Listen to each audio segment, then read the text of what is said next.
नमस्कार बच्चों, मैं सुरुचि सामरिया आपका ई कक्षा में स्वागत करती हूँ। आज आप मेरे साथ कक्षा 4 का हिंदी विषय पढ़ रहे हैं। बच्चों, आज आप मेरे साथ हिंदी विषय में पाठ 7 वीर बालक अभिमन्यु की भाषा की बात पर आधारित अभ्यास प्रश्नों को हल कर रहे हैं। बच्चों, आप मेरे साथ यह कहानी पिछले भाग में पढ़ चुके हैं तथा पाठ पर आधारित अभ्यास प्रश्नों को भी हल कर चुके हैं। यहाँ पर हम भाषा की बात यानी कि व्याकरण से संबंधित प्रश्नों को हल करेंगे। तो आइए देखते हैं हमारा पहला प्रश्न क्या है। दिए गए उदाहरण के अनुसार एक से अनेक में बदलते हुए शब्द का वाक्य में प्रयोग करें। बच्चों, यहाँ पर किसकी बात की जा रही है? यहाँ पर एक से अनेक की बात की जा रही है, यानी कि आपको एक वचन शब्दों से बहुवचन शब्दों में बदलना है, फिर उस बहुवचन शब्द का वाक्य में प्रयोग करना है। कैसे करना है? देखिए, यह आपके सामने शब्द है बात।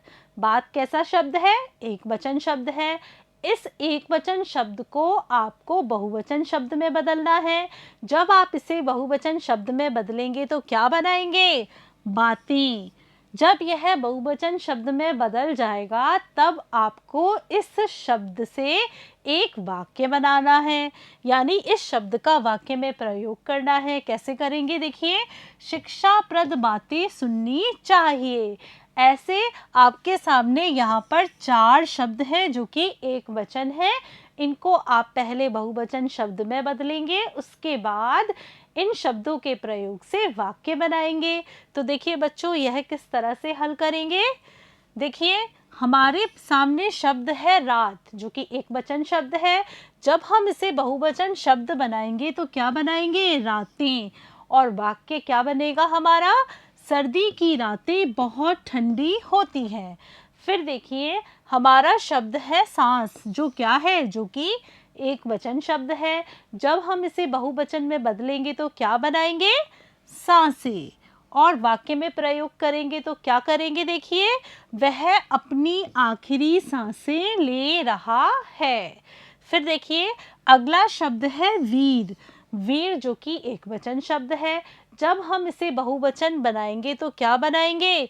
वीरों। और वाक्य में प्रयोग कैसे करेंगे? देखिए, यह देश वीरों का है।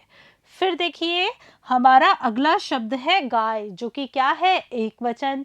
इस एक वचन शब्द को हम बहुवचन बनाएंगे तो क्या बनाएंगे? गाय। वाक्य हमारा बनेगा गाय सीधी व दुधारू होती है। चलते हैं अगले प्रश्न की तरफ। देखते हैं अगला प्रश्न क्या है। निम्नलिखित संज्ञा शब्दों में से जातिवाचक, भाववाचक और व्यक्तिवाचक वर्गों में बांटिए। बच्चों, यहाँ पर बात की जा रही है संज्ञा की। क्या आप जानते हैं संज्ञा किसे कहते हैं?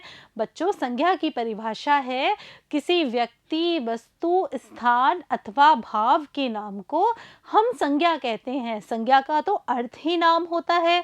बच्चों, इसके 3 प्रकार होते हैं। कौन कौन से? जातिवाचक, भाववाचक और व्यक्तिवाचक।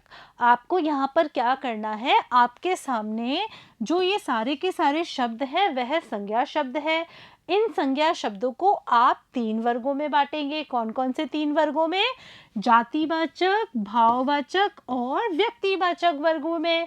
तो बच्चों, इस प्रश्न को हम कैसे हल करेंगे? देखिए, हम सबसे पहले 3 वर्ग बनाएंगे, जातिवाचक, भाववाचक और व्यक्तिवाचक। फिर हम जो ये संज्ञा शब्द हैं इन शब्दों को पढ़ेंगे और जो शब्द जिस वर्ग में आ रहा होगा उसको हम उसमें लिखेंगे। देखिए, सबसे पहला शब्द है हमारा अभिमन्यु। बच्चों, यह तो किसी व्यक्ति का नाम है, तो यह क्या हो गया? यह संज्ञा शब्द हो गया। संज्ञा में कौन सा शब्द हो गया? व्यक्तिवाचक शब्द हो गया। तो हम यहाँ पर क्या लिखेंगे? अभिमन्यु को हम व्यक्तिवाचक संज्ञा के अंदर लिखेंगे। फिर देखिए, अगला शब्द है गाय।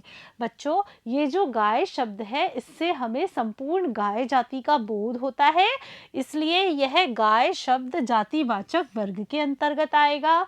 फिर देखिए, मैदान। बच्चों, ये मैदान शब्द भी जातिवाचक वर्ग के अंतर्गत आएगा।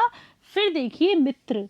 बच्चों, मित्र शब्द से मित्र जाति का बोध होता है, मित्र समूह का बोध होता है, इसलिए यह शब्द जातिवाचक के अंतर्गत आएगा, लेकिन अगर मित्र की जगह यहाँ पर मित्रता शब्द होता तो बच्चों यह भाववाचक वर्ग के अंतर्गत आता। फिर देखिए घटना। बच्चों घटना में भाव छिपा हुआ होता है, इसलिए यहाँ जो घटना शब्द है वह भाववाचक वर्ग के अंतर्गत आएगा। ऐसे ही कलंक शब्द भी भाववाचक वर्ग के अंतर्गत आएगा। फिर देखिए शंख। शंख जो शब्द है वह जातिवाचक वर्ग के अंतर्गत आएगा। फिर देखिए बालक। बच्चों बालक बालक के पूरे एक समूह की बात करता है, इसलिए यह जातिवाचक वर्ग के अंतर्गत आएगा।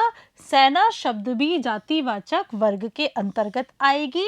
बचपन शब्द जिसमें कि भाव छुपा हुआ है, इसलिए यह भाव वाचक वर्ग के अंतर्गत आएगा। फिर देखिए मानवता। मानवता में भी भाव छुपा हुआ है, इसलिए यह मानवता शब्द भी भाववाचक वर्ग के अंतर्गत आएगा। महारथी। महारथी भी भाववाचक वर्ग के अंतर्गत आएगा। फिर देखिए लक्ष्मण। बच्चों लक्ष्मण तो किसी व्यक्ति का नाम है, इसलिए यह व्यक्तिवाचक वर्ग के अंतर्गत आएगा। हमलावर। बच्चों हमलावर भाववाचक वर्ग के अंतर्गत आएगा और युद्ध क्षेत्र जातिवाचक वर्ग के अंतर्गत आएगा। बच्चों इस तरह से हम इन वर्गों में इन्हें बांट सकते हैं। चलते हैं अगले प्रश्न की तरफ, देखते हैं अगला प्रश्न क्या है। 5 पांडवों के नाम लिखें। बच्चों यहाँ पर आपसे कहा जा रहा है 5 पांडवों के नाम लिखने के लिए।